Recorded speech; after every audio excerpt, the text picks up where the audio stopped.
Hey y'all, it's Jessica with Keepers of the Old Ways, and welcome back. Today I am bringing y'all along with me as I get back into sourdough. So I'm going to make my own sourdough starter today. There are so many different ways to make this. Lots of people have varying opinions on how to do it, and I'm not really good at this, so I'm just going to do the best that I can. But I'm so excited that we're going to have Alex back at the event for 2026. She was our sourdough starter teacher last year, and so this year, or next year for the event, she's going to come back and do sourdough as well. So I have me a glass jar here. You can use any kind of glass jar that you need or that you have at home. And then I have a cup of just warm water, and then I'm going to use a coffee filter to put over the top of this, and a wooden spoon here as well to mix everything with. You don't want to use metal. Metal's not good to use with anything you're fermenting. It messes with the fermentation and activation of the bacteria. And then I have organic flour. And I get my organic flour from Azure Standard, but you can use white flour if you prefer, or you can grind your own and use wheat. Einkorn's a really good one. I've done that before.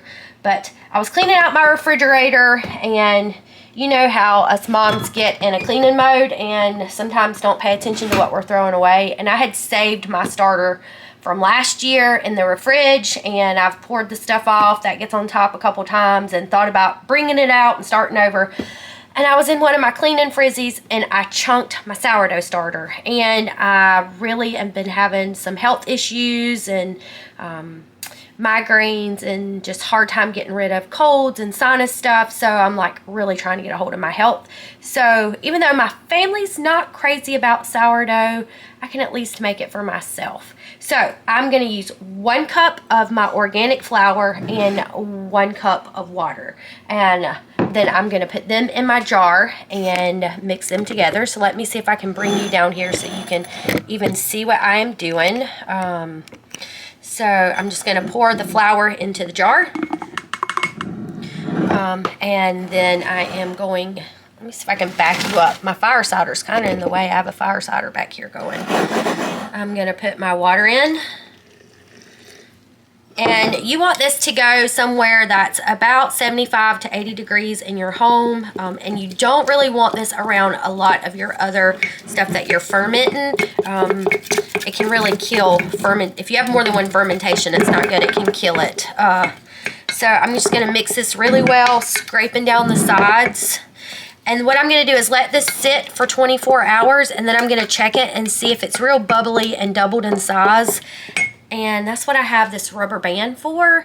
You can use a marker, but it was easier for me to find a rubber band than a marker. So I'm going to mix this in really well. Put my rubber band at the mark where it's at, and then for day 2 I'm going to see if it has doubled in size. If it's not doubled in size tomorrow, I'll let it sit a little more for another day, and then if it has, I will start the discard process. So to discard this, I'm going to discard about half, and I will use my scales that I have, but you could eyeball it if you want to. I'll discard about half and fill it up with half the same weight, half flour, half water. So I'm going to sit this. I should have grabbed something to sit this on. It'll be fine. I'll set it on the counter and clean it. I'm going to put the coffee filter over the top, and then I'm just going to stick this in a dark place to the side and check this again tomorrow. So if you're want to learn about sourdough and are scared to start it on your own, or even just to do it through watching a YouTube video or reading about it, y'all be sure to get a ticket to come to the event, because Alex is amazing and she will teach you all about starting sourdough and recipes to use with it and the health benefits.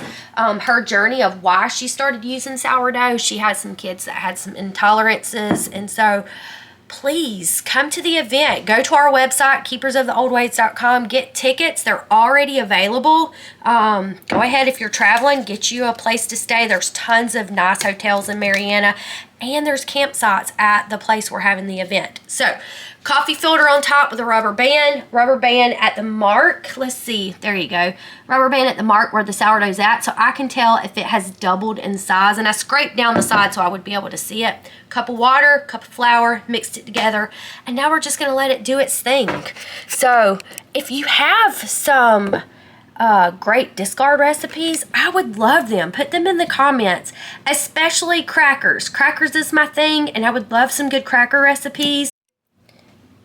So if you have any recipes for kids that maybe I could sneak the sourdough in and they won't be able to tell that it's sourdough and they could eat it, I would love those recipes. Any tips for sourdough, please put them in the comments. Y'all know I don't really get to take the classes at the event, so I'm so busy, and I wish I could take Alex's class, but I really encourage y'all, get tickets, come to the event, go to the website, check it out. We haven't started listing all the classes yet, but this is a little sneak peek for you to know one of the classes that will be given.